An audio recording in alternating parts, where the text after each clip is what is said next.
합니다. 또 그들에게 이르시되 내가 진실로 너희에게 이르노니 여기 서 있는 사람 중에는 죽기 전에 하나님의 나라가 권능으로 임하는 것을 볼 자들도 있느니라 하시니라.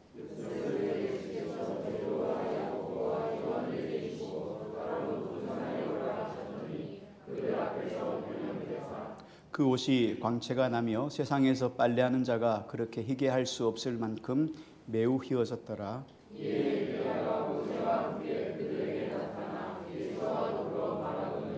베드로가 예수께 고하되 랍비여 우리가 여기 있는 것이 좋사오니 우리가 초막셋을 짓되 하나는 주를 위하여 하나는 모세를 위하여 하나는 엘리야를 위하여 하사이다 하니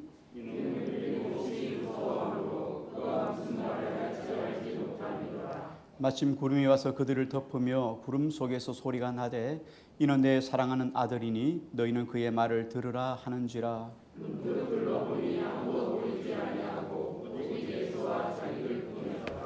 아멘.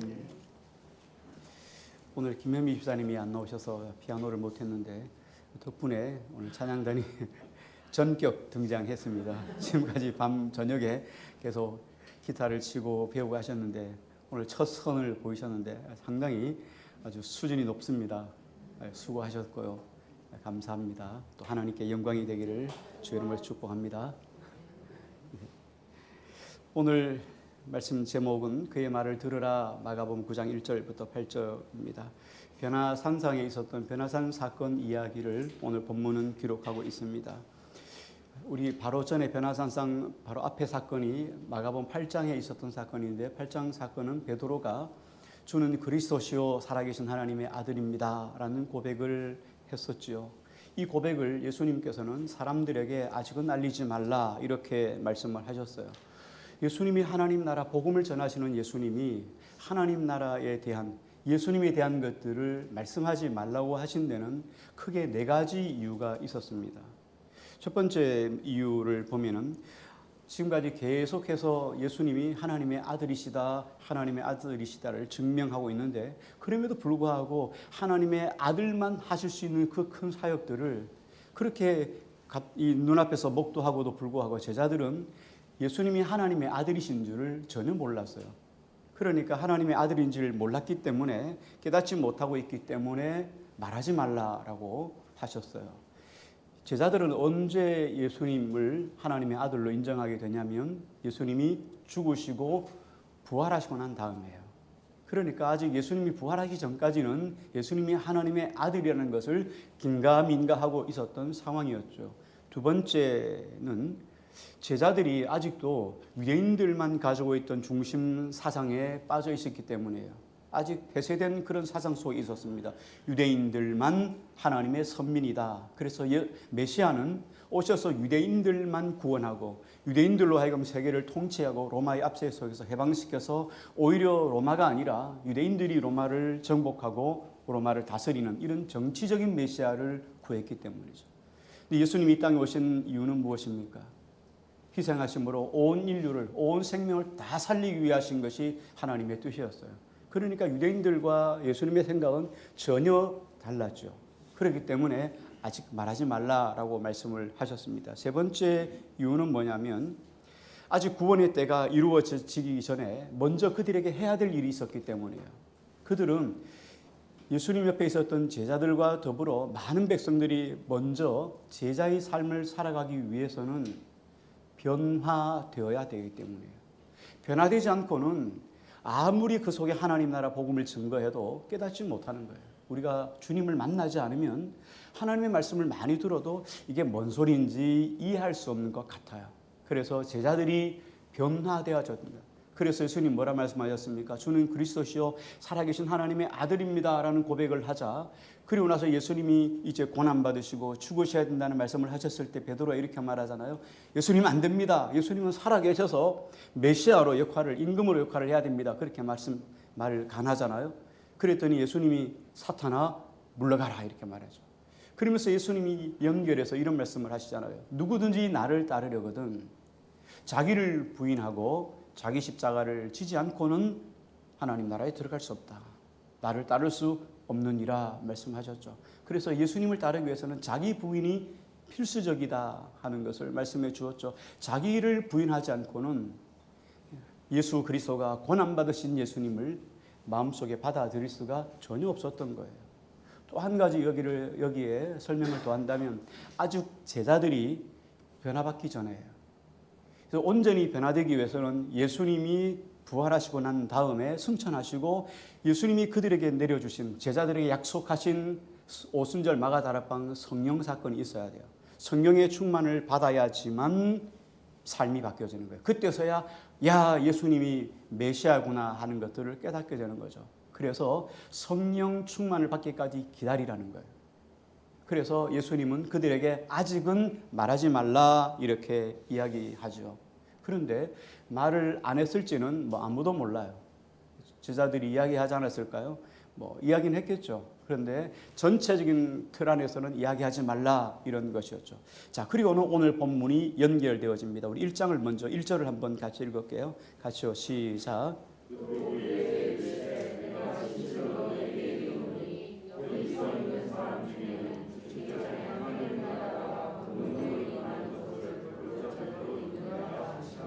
예, 9장 1절 사건은 8장에 있었던 사건에 연결되어진 마무리 부분이에요. 그래서 9장 1절에 하나님의 나라가 권능으로 임하는 것을 볼 자도 있느니라. 하나님 나라가 권능으로 임하는 것을 보아야지만 너희가 예수님이 하나님의 아들 되심을 믿을 것이고 그리고 이 믿음이 교회의 기초가 될 것이라는 거예요. 그래서 이 사건은 뭘 이야기하냐면 오순절 마가다락방의 성령 강림 사건이에요. 성령의 충만을 받아야지만 어떻게 됩니까? 그들이 폭발적으로 나가가지고 예수 그리스도를 증거하잖아요. 그래서 오순절 마가다락방 사건 이후에 교회가 3,000명, 5,000명 허다한 무리가 주님께로 돌아오는 역사가 있게 되는 거예요. 그래서 성령 충만을 받지 않으면 삶이 바뀌어지지 않죠. 그래서 이 사건을 염두에 두고 여기에 있는 사람들 중에 하나님의 나라가 권능으로 임할 것을 볼 자도 있느니라 이렇게 말씀을 했죠. 하나님의 나라라는 말씀을 교회에 들어오면 우리가 자주 듣게 돼요. 많이 듣게 되죠. 근데 하나님의 나라라는 관점을 우리가 늘상 생각해야 되는데 조금 간단하게 설명을 하면 하나님의 나라는 세 가지 요소가 있어야 됩니다. 나라에는 요소가 세 가지 있어야 돼요. 첫째는 왕이 있어야 됩니다. 둘째는 백성이 있어야 되죠. 백성도 없는데 왕이 혼자서 방 안에서 혼자서 내가 왕이다 이렇게 말하면 정신병원에 가죠. 백성이 있어야 돼요. 백성이 있어야 되고 그 다음에 백성과 왕만 있으면 안 돼요. 뭐가 있어야 됩니까? 땅이 있어야 돼요. 국토가 있어야 돼요. 나라가 없으면 전쟁이 나서 이러면은 포트 피플에서 빠져나가잖아요. 왕도 나가고 백성도 나가고 국가가 없이 살아가는 거예요. 난민이라고 이야기를 하죠. 난민이 돼서는 안 돼요. 그래서 이 세 가지가 있어야 되는데 자, 왕 하면 우리에게서 왕은 누구이시죠? 하나님. 백성 하면 누구죠? 예, 성도 그리스도인이에요. 그러면 영토, 땅 하면 무엇이죠? 땅이 있어야 하잖아요. 그래서 우리가 땅이란 개념을 보이는 땅의 개념으로 생각하니까 천국 이야기를 하는 거예요. 하나님, 나 다스리는 곳 천국. 근데 그런 개념이 아니고 여기 통치의 개념이에요. 땅의 개념, 보이는 땅의 개념이 아니고 통치의 개념이에요. 하나님이 나를 다스리는 바로 그 영역이 하나님의 나라예요. 그렇다면 내가 가정에 가서 우리 가정이 하나님의 다스림을 받으면 그 가정이 뭐예요? 하나님의 나라가 임했다 이렇게 말하는 거예요. 내 직장 속에서 내가 하나님의 통치를 받는 삶을 살아간다면 그 직장이 하나님의 나라가 되는 거예요. 자, 그래서 하나님의 나라는 여러분이 신앙생활을 하면서 계속 들어요. 반복해서 듣기 때문에 여러분 아예 가슴에 새겨놔야 돼요. 나라 이러면 천국. 근데 유대인들의 개념 속에는 천국이라는 개념이 있어요. 하나님의 나라가 천국이라는 개념이에요. 저 하늘에 있다는 개념인데 실상 예수님이 이 땅에 오신 것은 이렇게 이야기하잖아요. 하나님 나라가 어디 있습니까? 여기 안에 있습니까? 저기 있습니까? 이렇게 말할 때 너희 가운데 있느니라 이렇게 말씀을 하셨잖아요. 너희 가운데 뭐죠? 너희 가운데 제자들이 쭉 둘러있는데 그 가운데 예수님이 서 계셔요. 예수 그리스도 앞에 예수 그리스도 안에 천국이 있다. 그래서 예수님을 영접하면 오순절 마가다락방 성령 충만을 통해서 예수님을 눈뜨게 되잖아요. 주님에 대해서 알게 되고 주님을 만나고 나니까 야 하나님 나라가 임하니까 그 속에서 주님이 알지 못했던 그들이 알지 못했던 하나님의 성령의 힘으로 나가 복음을 증거하고 하나님의 힘으로 살게 되는 거예요. 이게 하나님의 나라입니다. 우리 힘으로는 절대 될 수 없어요. 그래서 제자들 힘으로는 예수님을 하나님의 아들로 알아볼 수가 없어요. 그래서 성령님이 오셔서 그 눈을 띄워줘야 돼요. 그때서야 이분이 예수님이구나, 이분이 하나님의 아들이구나 하고 눈 띄워지는 것을 우리는 다른 말로 이야기를 해서 거듭났다 이야기를 하는 거예요. 그래서 거듭나지 않으면 하나님 나라 볼 자가 없다는 말씀이 바로 이 말씀하고 연결되어지죠. 자, 이렇게 마무리되면서 이제 2절 말씀, 여기 보면 변화산상의 사건이 기록되어 있습니다. 이 변화산상 사건에 보면 예수님이 세 사람의 제자를 데리고 올라가죠. 베드로, 야고보, 요한입니다. 그리고 이 변화산이라는 것은 산 이름이 삼척에 있는 봉황산, 이렇게 산 이름이 변화산이 아니고 예수님이 산에 올라가셔서 변화되었다, 변형되어졌다, 그래서 변화산이라고 이름이 붙은 거예요. 산에다가 변화라는 것이 붙어서 어떤 사건이 붙어서 변화산, 이렇게 변화산상, 이런 사건이었죠. 예수님이 항상 이 세 명의 제자를 꼭 데리고 다녔어요. 베드로, 야고보, 요한. 실상 예수님의 제자들은 12이었거든요. 그런데 베드로, 야고보, 요한을 항상 데리고 가요. 오늘 본문 속에도 보면은 세 사람을 같이 데리고 가죠. 우리 2절, 3절 한번 같이 읽을게요. 2절, 3절입니다. 시작.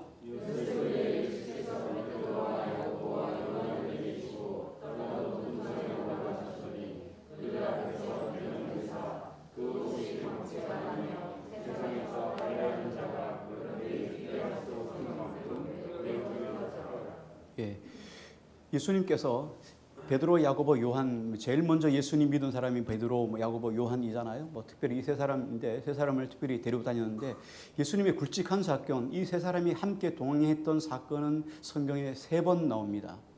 한 번은 마가복음 5장에 있었던 회당장 야이로의 딸, 죽었던 딸을 살리신 사건이 하나이죠.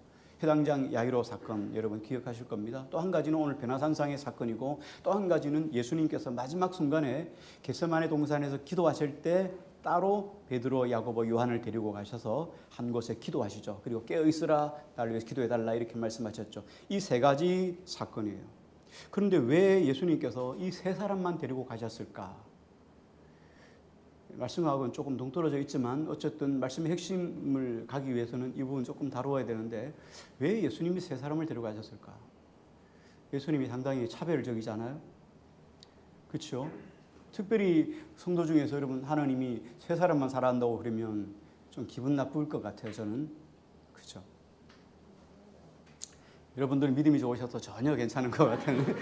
그런데 꼭 3사람을 데려갔어요. 그런데 그럼 이 3사람이 다른 제자들에 비해서 믿음이 좋았느냐?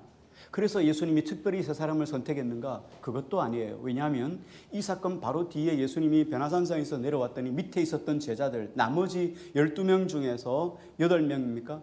9명입니까? 9명의 제자들이 일어났던, 9명 제자들에게 일어났던 사건은 영 엉터리 사건이었으니까요. 여기 보면 간질 걸린, 귀신 들린 자의 아들이, 아버지가 데려와서 아들을 데리고 와서 고쳐달라는 사건이 그 다음에 있어요. 이때 이들이 이걸 못 고쳤거든요. 그래서 산 위에 있었던 베드로, 야고보, 요한은 믿음이 좋았느냐? 이렇게 생각해 볼 수 있는데, 베드로가 어떤 사람이었습니까? 예수님을 하나님의 아들로 몰랐어요. 그 앞에 8장 사건에 보면 주는 그리스도시요 살아계신 하나님의 아들입니다 라고 고백은 했지만 예수님의 발목을 잡았죠. 그래서 사탄아 물러가라. 그리고 오늘 본문 사건에도 이 베드로의 고백을 보면 믿음이 있는지 없는지 분별이 안 될 정도로 이 베드로, 야고보, 요한도 동일해요. 그러니까 산 아래에 있는 9명의 제자나 산 위에 있는 3명의 제자나 도찐개찐이에요. 그러니까 믿음이 특별나서 선택한 건 아니라는 거예요. 그럼에도 불구하고 예수님이 이 3사람을 항상 중요한 현장 속에 같이 데려간 이유가 있어요. 그렇게 했던 이유는 뭐냐면 오늘 이들에게 영광의 어떤 특권을 그들에게 함께하는 하나님의 거룩한 사건이 일어난 이 사건 속에 참여하게 함과 동시에 그들에게 의무를 주신 거예요. 책임감을 주신 거예요. 그 현장을 목도함과 동시에 나가서 증거하고 전해야 된다는 의무감이 있어요. 책임감이 있다는 거예요. 자, 여러분 잘 아시는 것 같아요. 직분이 어떻습니까? 하나의 어떤 하나님의 은혜이죠.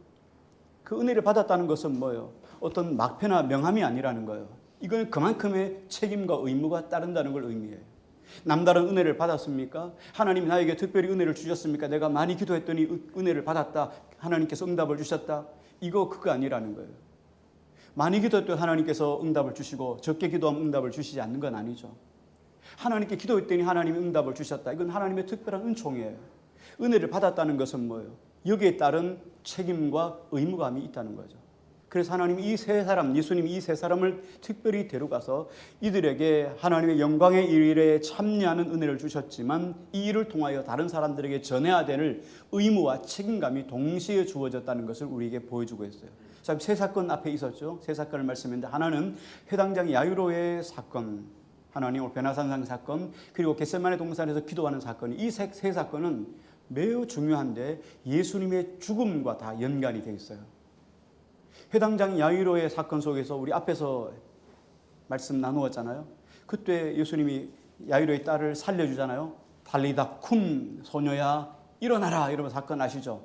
그 사건의 핵심은 뭐였습니까? 그렇죠. 예수님이 하나님의 아들로서 생명도 주장하시는 분이라는 것을 이야기했잖아요. 죽음도 뛰어넘어서 생명을 주장하시는 하나님의 아들 예수 그리스도. 그렇죠?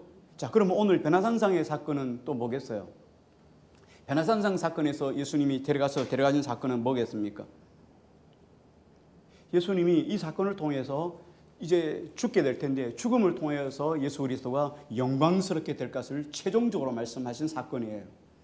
또 한 가지 여러분 겟세마네 동산에서 기도할 때 이 세 사람을 데려갔다면 죽음과 연관됐다면 어떤 사건을 이야기할까요? 겟세마네 동산에서 예수님이 기도하셨던 사건을 좀 생각해 봐요. 기도할 때 예수님이 3번 기도의 응답이 뭐였습니까? 내 원대로 마옵시고 아버지 원대로 되기를 원합니다. 너희가 제자의 길을 걸어가려느냐? 너희가 믿음의 길을 걸어가려느냐? 너희가 죽음 앞에서도 순종하는 자가 되어야 된다는 말씀. 이 세 가지 사건이에요.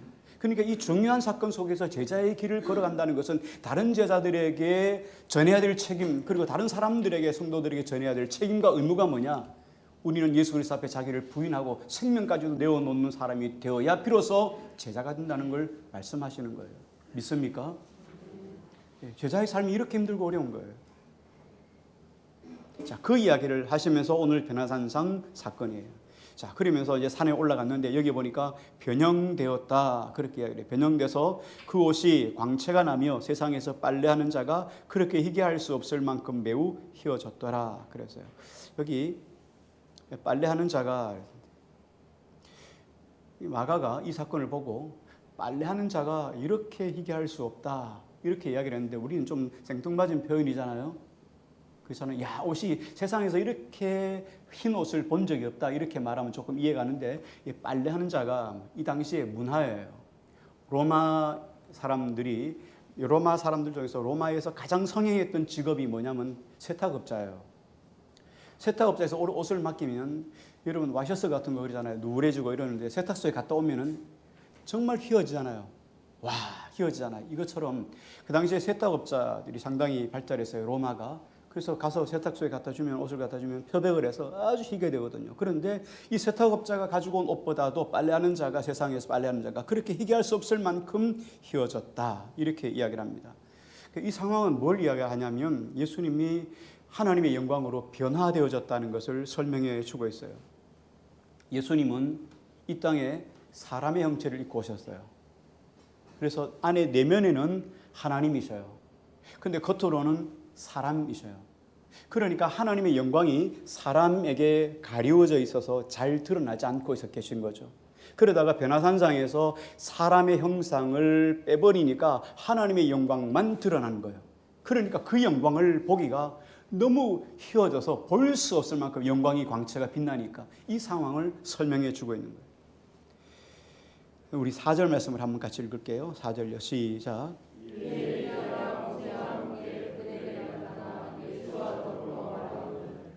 여기 보니까 예수님이 그렇게 희게 변형되어지고 나서 엘리야와 모세와 함께 이야기했다 그렇게 말했어요. 성경에는 위대한 사람들이 많죠. 다니엘도 있고 엘리야도 있고 위대한 사람들이 많아요. 아브라함도 있을 거고 요셉 같은 형통의 대명사인 요셉도 있습니다. 그런데 성경의 그 많은 대표자들 중에서, 많은 사람들 중에서 대표로 오늘 엘리야와 모세를 오늘 이야기하고 있는 거예요. 왜 모세와 엘리야가 나타났을까요? 모세는 잘 아시는 것처럼 율법을 대표하는 거예요. 십계명을 주었잖아요. 모세를 통해서 하나님이 율법을 주었잖아요. 그래서 율법을 대표할 때 모세 이야기를 하죠. 엘리야는 뭐의 대표겠어요? 선지자들이죠. 구약의 많은 선지자의 역할이 뭐였습니까? 하나님 나라의 말씀을, 하나님의 말씀을 전하는 자가 선지자잖아요. 선지자인데 이 선지자들이 어떤 말씀을 전했을까요? 메시아가 온다는 거예요. 메시아에 대해서 계속 증거했잖아요. 그러니까 온 율법과 선지자들의 예언, 선지자들의 메시지, 이걸 통틀어서 구약 성경 전체가 주는 메시지가 뭐예요? 예수 그리스도가 하나님의 아들이라는 것을 증명하는 거예요. 그걸 대표적으로 좀 설명해 주고 있어요. 그 예언을 완성시키러 오신 분이 예수님이시다, 이렇게 이야기를 했죠. 그런데 이 모습을, 이 변형된 모습을 보고 지켜본 제자들이 너무 깜짝 놀랐어요. 뭐 더 이상 이 세상에서 휘어질 수 없을 만큼 희게 흰 옷을 입게 된 예수님, 그리고 그 광채가 나신 예수님이 엘리야와 모세와 함께 서로 대화하는 것을 보고 이 베드로가 너무 놀라가지고 이야기를 합니다. 5절 말씀을 한번 같이 볼게요. 5절입니다. 시작.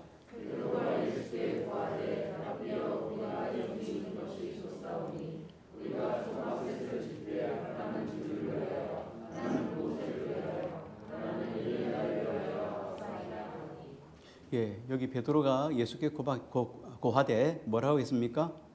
랍비요라고 이야기합니다. 랍비는 단순해요. 선생님이란 말이에요. 랍비는 선생님 이런 뜻이에요. 엿새 전에 이 사건이 베드로의 고백, 신앙 고백 이후에 엿새 만에 일어난 이야기거든요. 그러니까 엿새 전에 베드로가 뭐라 그랬습니까? 주는 그리스도시요 살아계신 하나님의 아들입니다. 자, 이 이야기를 잠깐 비춰주면서 예수님 뭐라 말씀했습니까? 이를 알게 한 것은 너가 아니라 하나님께서 너에게 알게 해주셨다, 이렇게 말씀했죠. 그러니까 베드로의 고백은 자기 인간의 고백이 아닌 거예요. 그때만 해도 예수님을 주는 그리스도시요 살아계신 하나님의 아들입니다라고 인간이 할 수 있는 최상의 고백을, 최고의 고백을 예수님 앞에 쏟아놨단 말이에요. 그런데 지금은 뭐란 말입니까? 선생님, 선생님 이러고 있어요. 너무나 격이 차이가 나죠. 그때는 그렇게 최고의 고백을 했는데 왜 여기에서는 지금 랍비라고 이야기를 합니까? 그리고는 하는 이야기가 여기에 초막 3개 지어가지고 하나는 예수님을 해서, 하나는 엘리야를 해서, 하나는 모세를 위해서 짓고 여기서 우리 영원히 같이 삽시다, 뭐 이렇게 이야기합니다. 여러분 옛날 동요 중에 뭐 이런 동요 여러분 잘 아실 거예요. 엄마야 누나야 강변 살자. 한번 가사를 조금 성경을 묵상하듯이 한번 좀 묵상해봐야 이게 참 재밌어요. 엄마야 누나야 강변 살자. 들에는 반짝이는 큰 모래비. 뒷문 밖에는 갈잎의 노래. 엄마야 누나야 강변 살자. 상당히 서정적이고 평안한 모습이죠. 한 소년의 이야기. 엄마 누나를 부를 정도니까 그죠, 나이가 어리죠. 그 너무나 평화로운 거예요. 강변이라는 것이. 강변에 살자는 거예요. 들에는 반짝이는 금모래빛이 있고 뒤에는 바람이 막 살랑살랑 거리는 바람이 불어요. 갈잎의 노래. 너무나 평안하니까 그곳에서 살자. 엄마 누나 여기서 살자, 이렇게 이야기합니다. 근데 지금 베드로가 이런 고백을 하는 거예요. 예수님, 우리 여기 초막 3 지어가지고 여기서 삽시다. 지금 베드로가 그런 고백해요. 예수님이 하나님의 아들이신데 예수님이 어떻게 초막에 살 수 있겠어요? 그죠? 지금 초막에 살려고 이 땅에 오신 게 아니잖아요. 예수님이 사역을 위해서 오셨기 때문에 여기 살 수 없어요. 그런데 지금 베드로가 앞뒤가 안 맞는 말을 막 하는 거예요. 앞에는 막 주는 그리스도에서 살아계신 하나님의 아들입니다라고 이야기했다. 지금은 랍비어라고 이야기하기도 하고 또 여기 초막 3 짓고 삽시다 해놨다 한 걸 보면은 베드로가 예수님을 하나님 아들로 생각하는 건지 아니면 막연한 인생으로 생각하는 건지 전혀 분간이 안 돼요. 이렇게 하는 이유를 성경은 마가가 그걸 정확하게 보고 이렇게 이야기를 하고 있습니다. 6절에 한번 볼게요. 같이요. 시작. 있는 그들이 몹시 무서워함으로 그가 무슨 말을 할지 예, 베드로가 지금 무서워가지고 뭔 말을 해야 되는지 모르고 막 이야기하는 거예요. 그러니까 정신이 없이 이야기하는 거예요. 내가 지금 뭐를 이야기하고 있는데 지금 뭔 말인지 정리가 안 되는 거예요. 지금 이런 상황이 됐다는 거예요. 왜 이런 상황이 됐습니까? 베드로와 함께 있던 야고보, 요한도 지금 예수님을 너무 무서워하는 거예요. 무서워함으로 자신들이 무슨 이야기를 할지 전혀 알지 못하는 거예요.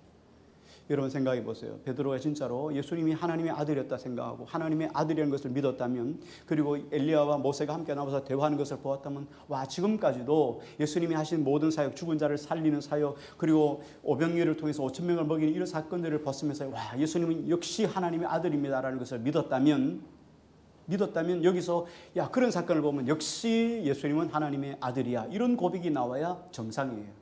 그런데 이런 고백이 전혀 나오지 않고 지금 어떻게 하면 놀라서 무서워서 두려워 떨고 있는 거예요. 그래서 막 헛소리를 막 하는데 그 헛소리가 지금 뭔 이야기 하는지 자기 자신도 몰라요. 그러니까 여기다 집 3개 짓고 여기서 한 사람씩 그거 하면서 우리가 열심히 대접할 테니까 삽시다, 막 이렇게 이야기를 하는 것 같은 거예요. 왜 이렇게 이야기를 했을까요? 인간이라면 누구나 다 예외 없이 살아계신 하나님을 만나면 다 이래요. 하나님이 너무 위엄이, 영광이 크기 때문에 그 앞에 설 자가 없는 거예요. 그러니까 그 앞에 서면 우리가 다 죽는 거죠. 그러니까 그런 영광의 광채를 조금만 보기만 해도 정신 없어지는 거예요. 사람은 두려워 떨고 무서움, 본능이 우리 안에서 이렇게 반응하게 되는 거죠. 존귀하신 하나님 앞에서 담대할 사람이 누가 있겠습니까?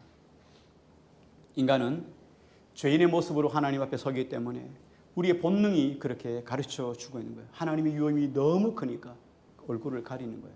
잘 아시는 것처럼 하나님의 궤 위에는 스랍들이 있지 않습니까? 스랍이 6 날개를 가지고 날고 있어요. 근데 2 날개로는 하나님께 영광을 돌리죠. 영광, 영광, 영광. 2 날개로는 날고 2 날개로는 발을 가리고 있는 거예요. 이게 스랍들도, 천사들도 이렇게 하는데, 하나님의 사람은 하나님을 만나면 그냥 죽는 거예요. 그 영광의 광채가 너무 빛나서 죽는 거예요. 모세조차도 하나님 뵐 수 없어서 수건을 가리었던 것처럼 똑같은 거죠. 거룩하시고 의로우신 하나님은 하나님 자신이 거룩하시기 때문에 죄가 없으신 분이에요. 그러므로 피조물인 죄 많은 우리 인생이 하나님을 만나면 다 이렇게 두려워 떨 수밖에 없는 거예요. 그러므로 하나님이 가장 싫어하는 것이 죄예요. 하나님을 만나면 우리 안에서 어떤 역사가 일어나나 가장 먼저 일어나는 것이 죄의 문제를 토해내는 거예요. 하나님을 만나면 내가 얼마나 죄인인가를 지금까지는 알지 못했는데 하나님을 만나면 만날수록 죄인인 것을 고백하는 거예요. 잘 아시는 것처럼 성 어거스틴 참회를 보면은 그의 죄악의 고백을 쭉 이야기를 하잖아요. 참회록에 보면은 어릴 때 엄마 품 안에 있을 때 뭐 1살, 2살 젖먹이가 뭘 알겠어요. 근데 1살, 2살 그 엄마 품 안에서 젖먹던 시절에 내가 엄마 젖꼭지를 깨물어서 엄마를 아프게 했던 거지. 그렇게 고백하고 있어요. 그런 죄까지 회개하고 있어요. 하나님을 만나면 만날수록 자신을 드러내는 것이 아니라 자신의 죄악을 끊임없이 고백하는 거예요. 그래서 주님을 더 깊이 만나면 믿음이 좋을수록 더 겸손해질 수밖에 없어요. 왜? 자기 죄가 얼마나 더 많다는 걸 알기 때문이에요. 불이 밝으면 밝을수록 때가 있는 것이 보이는 거예요. 어두우면 어두울수록 때가 있는 게 안 보이는 거예요. 하나님께 가까이 가면 가까이 갈수록 자신의 죄악이 드러나는 것 같아요. 그러니까 회개하는 사람이 되는 거죠. 주님을 만나야 삶이 이렇게 바뀌어지는 것 같죠. 아담의 하나님의 형상으로 지음받은 우리 인간은 에덴 동산에서 타락한 이후에 하나님을 온전하게 알지 못합니다. 그럼에도 불구하고 늘 하나님께서는 죄를 싫어하시고 하나님은 죄 있는 자를 멸하신다는 것을 늘 우리 속에 약간 그 지식을 가지고 살아가요. 근데 주님을 만나면 이런 것들을 깨닫게 되고 자기 안에 있는 죄를 고백하고 회개하는 거죠. 그러니까 지금 베드로가 예수님을 만나고 나니까 변화된 하나님을 만나고 나니까 어떡합니까? 너무 놀라가지고 정신없는 소리를 지금 하고 있는 거예요. 이렇게 정신없는 고백을 하고 난 뒤인데 하늘에서 갑자기 음성이 들려오기 시작합니다. 우리 7절 같이 볼게요. 시작.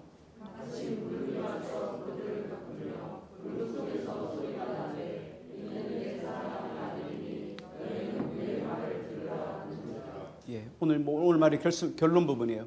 하나님의 아들이신 예수 그리스도의 정체를 보여주셨어요.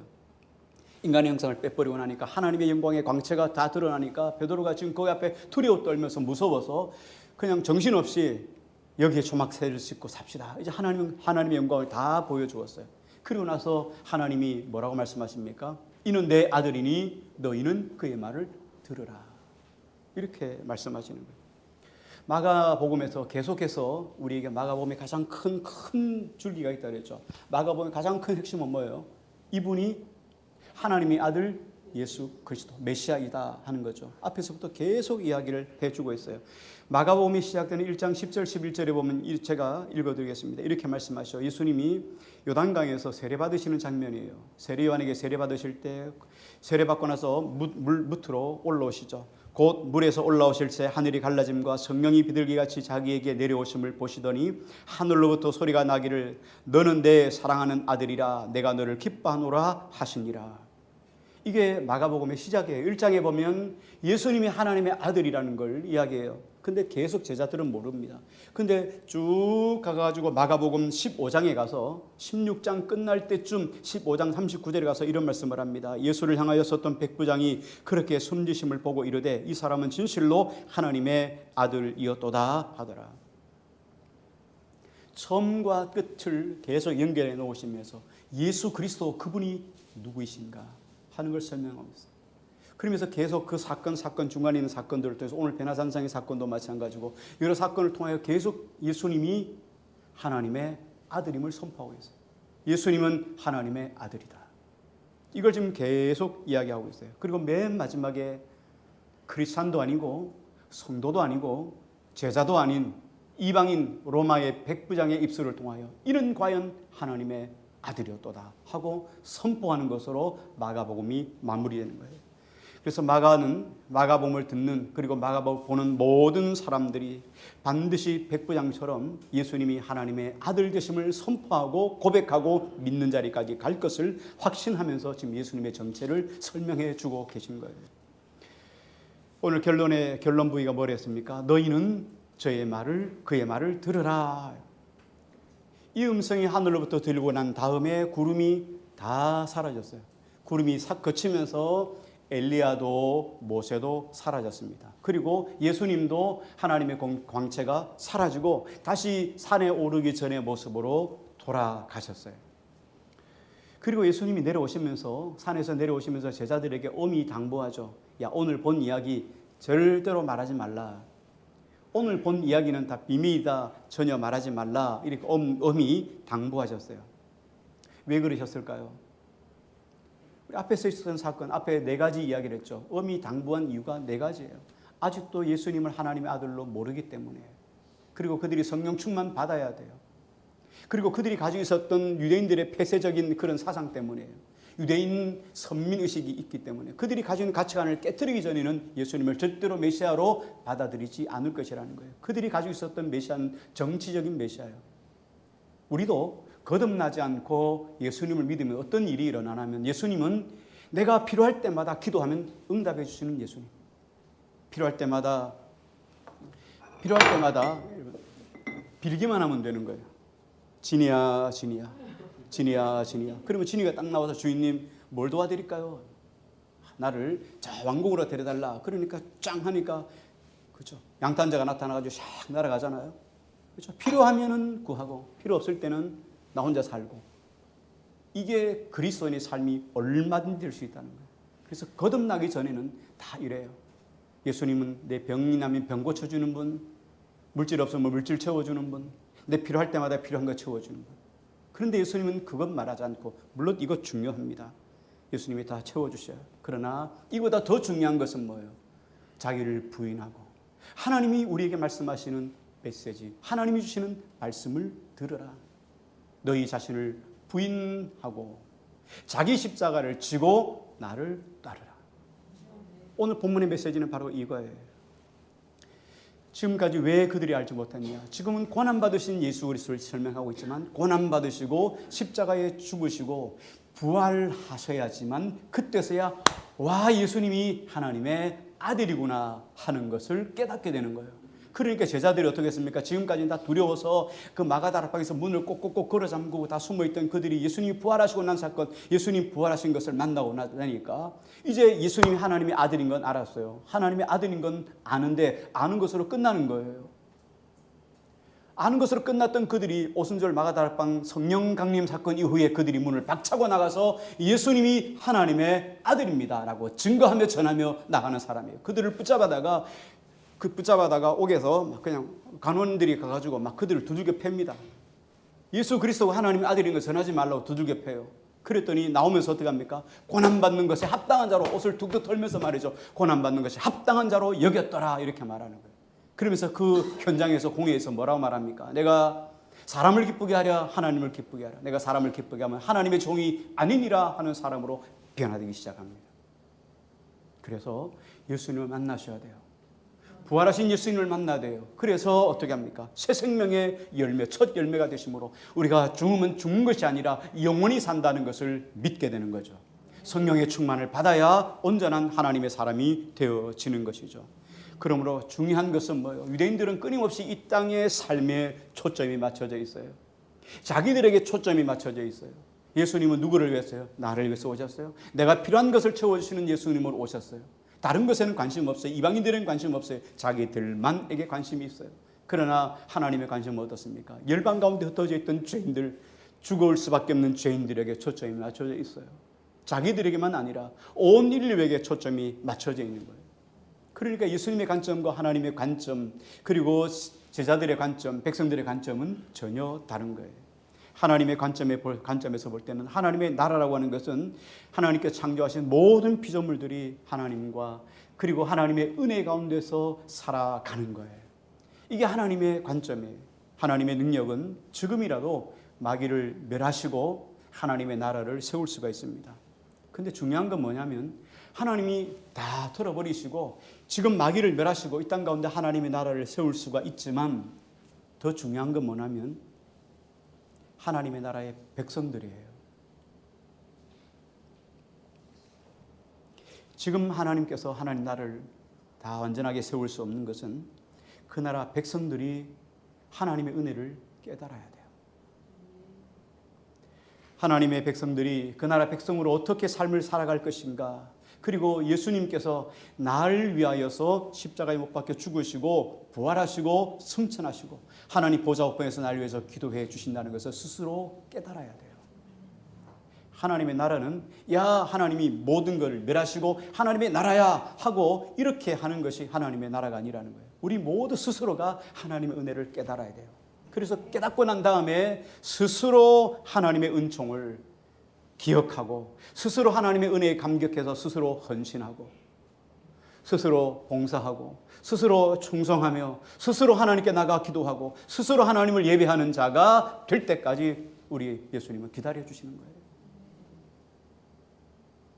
제자들이 이걸 깨닫지 못하니까 어떻게 계속 끌고 와서 계속 현장을 보여줘도 몰라요. 죽음의 사건 앞에서도 몰라요. 어떤 사건을 만나도 몰라요. 그런데 부활하시고 나서 성령의 충만을 받고 나니까 삶이 바뀌어지기 시작하는 거예요. 그제서야 비로소 예수님이 하나님의 아들인 것을 깨닫게 되었다는 거예요. 이 과정으로 가기 위해서 우리가 예수님을 만나고 스스로 이 하나님의 사람, 스스로 제자된 삶으로 자기를 부인하는 자리까지 가기 위해서 우선적으로 제일 먼저 해결해야 되는 부분이 있습니다. 죄 문제예요. 죄 문제 해결하지 않으면 주님을 만날 수도 없고 주님이 원하시는 자리에 설 수가 없어요. 그 죄 문제 해결하기 위해서 예수님이 어떻게 하셨습니까? 그래서 예수님이 십자가의 자리로 갈 수밖에 없는 거예요. 그러니까 베드로가 안 됩니다 라고 말하니까 사탄아 물러가라 이렇게 말씀하신 거죠. 예수님은 그래서 반드시 십자가를 지셔야 되고 십자가 자리에서 자신을 희생함으로 피 흘려 죽어주셔야 우리 죄 문제가 해결되는 거죠. 그러므로 제자들이 잘못 알고 있는 정치적인 메시아의 틀을 벗어나야 되는 거죠. 그러므로 하나님의 사람으로 하나님의 거룩한 길 예수 그리스도를 하나님의 아들로 고백하며 살아가기 위해서 가장 중요한 것 오늘 주신 메시지를 기억합니다.